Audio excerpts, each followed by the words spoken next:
एकीकडे सुसंस्कृत मनवणाऱ्या आपल्या राज्यात बालविवाह होत असल्याचा संतापजनक प्रकार पोलिसांनी हाणून पाडला।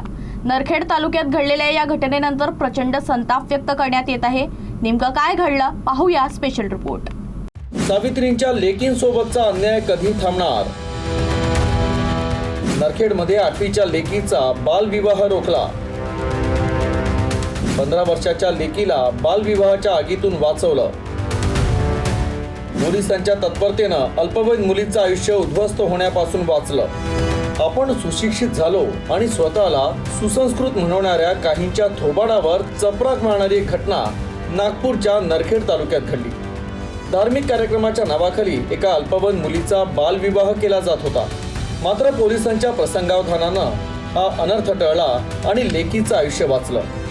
ज्या 15 वर्षीय मुलीनं आयुष्याला आकार देण्याचं स्वप्न पाहिलं असेल, राणी लक्ष्मीबाई, तारा राणी, अहिल्याबाई होळकर, बहिणाबाई होण्याचं स्वप्न उराशी बाळगलं असेल, त्या चिमुकल्या लेकराला 35 वर्षाच्या एका प्रौढ माणसाच्या गळ्यात बांधण्याचा चंग काही समाजकंटकांनी बांधला होता। आता नेमकं काय घडलं होतं पाहूयात सविस्तर। नेमकं काय घडलं? धार्मिक कार्यक्रमाच्या नावाखाली एका अल्पवयीन मुलीचा बालविवाह होत होता। बाल संरक्षण कक्षाकडे तक्रार मिळाली आणि तत्काळ पोलीस घटनास्थळी दाखल।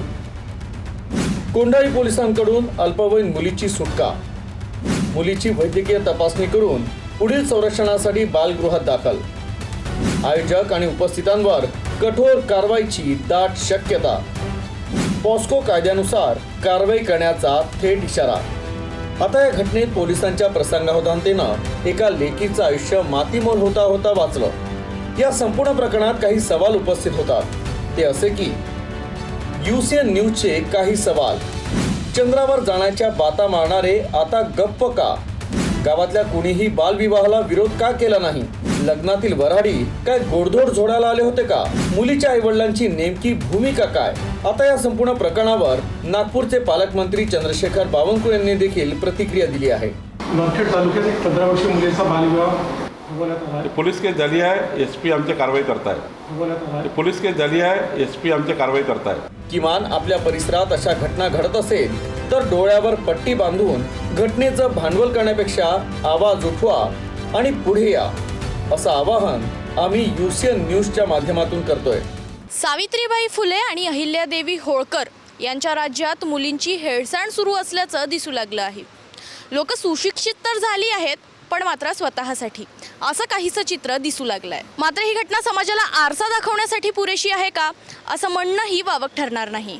मात्र तुम्ही आवाज उठवला तर या समाजकाटकांना चपराक बसेल आणि उंच उडणाऱ्या स्वप्न पाहणाऱ्या मुलींचं आयुष्य सुधरेल। छत्रपती शिवाजी महाराजांनी घडवलेल्या महाराष्ट्रात जर मुलींचा बालविवाह होत असेल तर हे तुमच्या आमच्या मुलींसाठी भयावह आहे। यावर शांत न बसता आवाज उठवा, पुढे या, असं आवाहन मी एक महाराष्ट्राची लेक म्हणून करते। कॅमेरामॅन लोकेश मोहिते सोबत मी एकता बेलुंडे, UCN न्यूज नागपूर।